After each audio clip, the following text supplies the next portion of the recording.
নমস্কার। 18তম লোকসভা ভোট ভারতীয় নির্বাচন কমিশন দ্বারা এইমাত্র শিডিউল প্রকাশিত হয়ে গেছে। কোথায় কবে বা আপনার জেলায় কবে ভোট বা আপনার রাজ্যে কবে ভোট। নির্বাচন শুরু হবে 19শে এপ্রিল, 19 এপ্রিল, নির্বাচন শেষ 1 জুন এবং ফল ঘোষণা 4 জুন। এবং আপনার ডিস্ট্রিক্টে বা আপনার জেলায় বা আপনার রাজ্যে কবে ভোট আছে সেই শিডিউল আমি এই চ্যানেলে করে দিয়েছি এই ভিডিওতে। তাই আপনি ভিডিও স্কিপ না করে ভিডিওটি দেখতে থাকুন। যদি চ্যানেলে নতুন হয়ে থাকেন চ্যানেলটিকে সাবস্ক্রাইব করে দেবেন পরবর্তী আপডেট পাওয়ার জন্য। প্রথম দফা 19শে এপ্রিল শুক্রবার পশ্চিমবঙ্গের 3টি লোকসভা কেন্দ্রে ভোট হবে।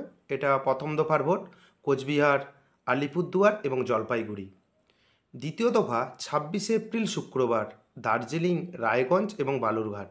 এখানেও 3টি লোকসভা কেন্দ্রে ভোট হবে। টোটাল 42টি লোকসভা কেন্দ্রে ভোট হবে। এই রকম আপডেট পাওয়ার জন্য আপনি চ্যানেলটিকে সাবস্ক্রাইব করে দেবেন, তাহলে আপনি পরবর্তী আপডেট পেয়ে যাবেন। এরপরে চলে আসা যাক তৃতীয় দফা 7ই মে মঙ্গলবার মালদহ উত্তর, মালদহ দক্ষিণ, জঙ্গিপুর এবং মুর্শিদাবাদ। এটা হবে 7ই মে মঙ্গলবার। এবং চতুর্থ দফা 13ই মে সোমবার বহরমপুর, বর্ধমান, দুর্গাপুর, কৃষ্ণনগর, আসানসোল, রানাঘাট, বোলপুর, বর্ধমান পূর্ব এবং বীরভূম। 13ই মে সোমবার চতুর্থ দফার এই কেন্দ্রগুলিতে ভোট গ্রহণ হবে।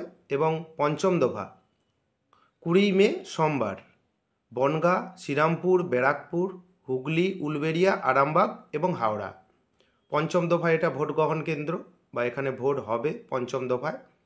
ষষ্ঠ দফা 25শে মে শনিবার তমলুক, মেদিনীপুর, ঝাড়গ্রাম, পুরুলিয়া, ঘাটাল, বাঁকুড়া, কাঁথি এবং বিষ্ণুপুর। এটা 25শে মে শনিবার।